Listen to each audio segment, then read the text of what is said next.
लेकिन एक देश उनके साथ नहीं। वही अभी जब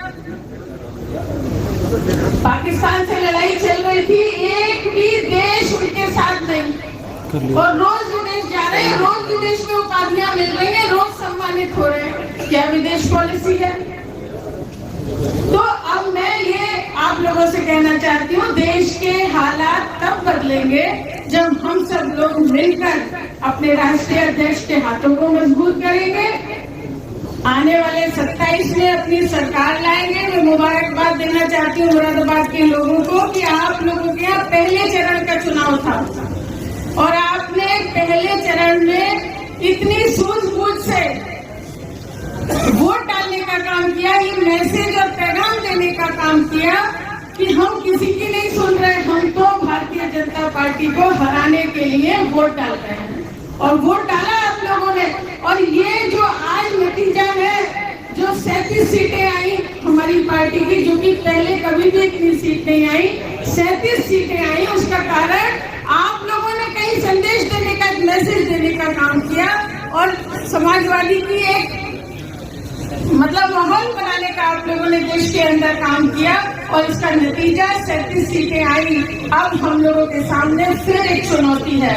27 में चुनाव आने वाले हैं, मेहनत करने की जरूरत है, सबको जोड़ने की जरूरत है और किसी के साथ अगर कोई परेशानी आती है तो भी हमें उनके साथ खड़े होने की जरूरत है।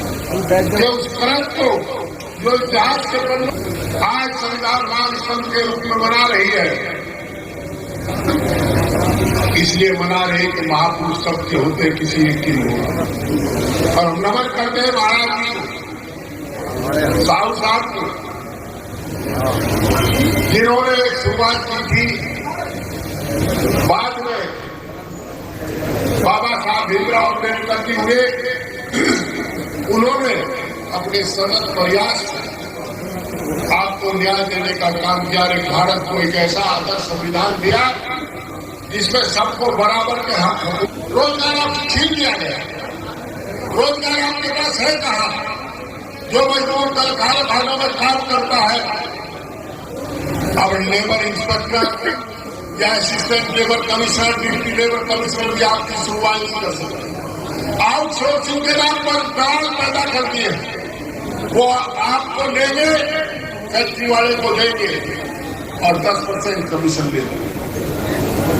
वेज बोर्ड कहीं लागू नहीं है और कारखाने का निरीक्षण करने का अधिकार केवल मंडलायुक्त और श्रम आयुक्त को है और कोई इंस्पेक्शन भी नहीं कर सकता। तो मोदी जी तो गरीब को गरीब बना करके अदानी और अंबानी के मजदूर बनाने का कारखाना हिंदुस्तान को खोलना चाहते हैं। आप अनुदान की बात करते हैं। अभी बहन तुलसी मीरा जी ने कहा अगर वो रोटी दे देंगे आपको अन्न मैं दूंगा, आप सुबह खाएंगे तो दोपहर को भूख लगेगी, आप दोपहर को नहीं खाओगे शाम को तो भूख लगेगी। और अगर रोजगार दिया जाता तो एक व्यक्ति अपने पूरे परिवार को पालने का काम करता।